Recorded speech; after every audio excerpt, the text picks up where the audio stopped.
the son of an oil man. I lived overseas all of my life. I was very fortunate in both having several graduate degrees and being a Marine Corps infantry officer, Marine Corps intelligence officer, and then a clandestine intelligence case officer. I've programmed imagery satellites. I've helped steal signals code books. I've done counterintelligence. I'm basically intimately familiar with the way in which the U.S. government does or does not do the craft of intelligence. What you need to know is I'm a spy saying spying doesn't work. It's costing you $1.2 billion a week to produce the president's daily brief for a guy that can't read. People don't realize this. Apart from the fact that NSA is 1950s mindsets with 1970s technologies, SAIC completely screwed up Trailblazer, Echelon is baloney. 80% of your signals intelligence comes from analysis of patterns. So you don't need to violate privacy. All you need to know is that Schmuckhead is calling Afghanistan once a week. General Shinseki knew exactly what was needed to make Iraq go right, and Paul Wolfowitz lied to Congress and said they'll receive us like liberators and stuff. If I had been General Shinseki, I would have grabbed Wolfowitz by the neck and thrown him down the steps of Capitol Hill. You don't let people lie like that. It's unprofessional to confuse loyalty with integrity. And we have had a failure of generalship in America. Our generals have been too eager to keep their stars and not eager enough to think for themselves and uphold the Constitution. Smedley Butler, the highest decorated Marine, said, war is a racket. War is a racket. War is a racket, and the only reason it's happening is because the American public is lethargic. Blog that. You are the Paul Reveres and Patrick Henrys of our generation. Bottom-up horizontal connection is key. Sharing at all levels, not top-down control. Public intelligence and influence is about to take off. We are about to bury rule by secrecy. Civil affairs is the focal point. The intelligence guys need to go back in their box. Bloggers, not informants, are key. The FBI is about to try and hire 2,000 informants in a Soviet police-style approach to security. That's idiocy. If you bloggers self-organize and attach yourself like leeches to specific issues, corporations, organizations, challenges, whatever, you will be the intelligence Minutemen of this century. The power is in your hands. There aren't enough guns to kill us all, and Halliburton can't build the jails fast enough to keep us down. Bloggers, as Linux is organized, where you grab onto an issue or something and you are part of a structured citizen journalism blogging thing that lets no evil doing go unnoticed, that rules. So I think we're at a turning point. I think we're at the very beginning of a historic tidal shift in power, restoring the Constitution. I don't know how many of you are following this, but the Comptroller General has told Congress the United States of America is insolvent. We're out of Schlitz. We literally have no money to make it to the next decade. Now, there's some very easy solutions. I can eliminate all income taxes tomorrow and have more than enough money to fund the government by using some other guy's bright idea. We tax the Federal Reserve at 0.0006, doubles our money until we decide to put them out of business permanently, because we certainly should not have central banks. We've put together an electoral reform pledge, and it's my view that any member of Congress, any member of the Senate that refuses to sign both the constitutional pledge, supporting the Constitution, and the electoral reform pledge should be put out of business.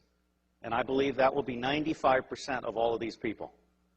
It may be time to literally dump Congress on its ass and start over. The government has gotten stupid to the point that it can't write a statement of work. And so they ask the contractors to write a statement of work, and the contractors write a statement of work saying, you need more of what I haven't been able to sell. And the government says, oh yeah, right, good. Put it in the budget. This is real shit. I can crack all 10 of the top-level threats to humanity in less than 25 years for less than 1/3 of what the world is spending on the military. Blog that. And I will tell you the price of buying back the United States government. It's $500 million a year. In the early 90s, Newt Gingrich and the Republicans got together. Their plan is now on the street. It's been exposed by a Columbia professor. They concluded that they could buy the United States government from school board to State House to White House for $300 million a year, and by golly, they did. And every single member of Congress is impeachable for having abdicated their Article I responsibilities under the Constitution and serving as foot soldiers for the president and his mendacious vice president. If you confiscate all the wealth in the world, which I do not advocate, all you have is a $5 bill for every one of the 5 billion poor on the planet.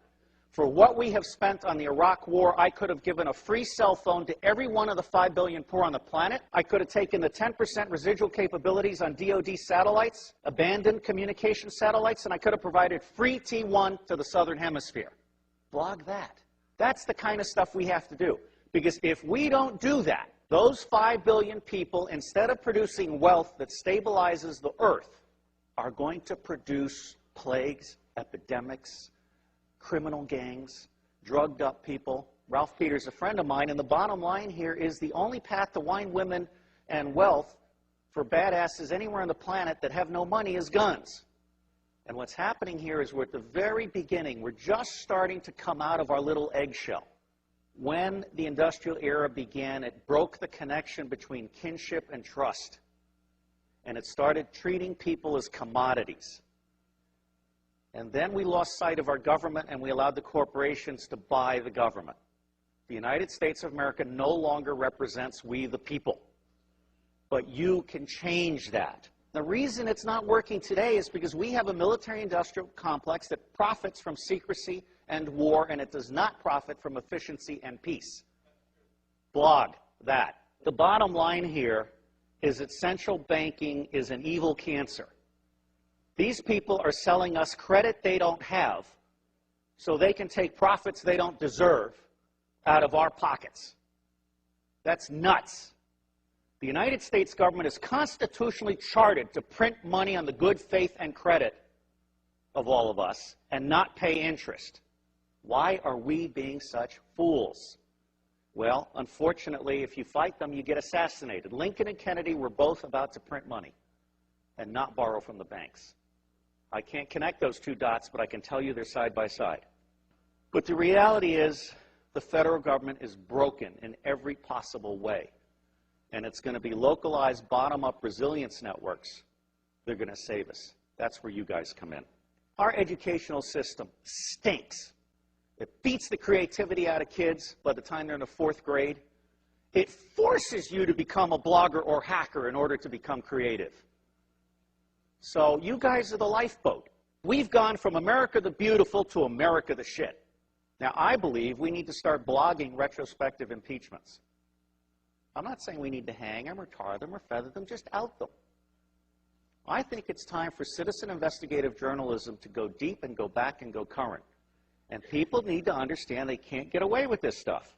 There is absolutely no lack of solution, and there is also no lack of money.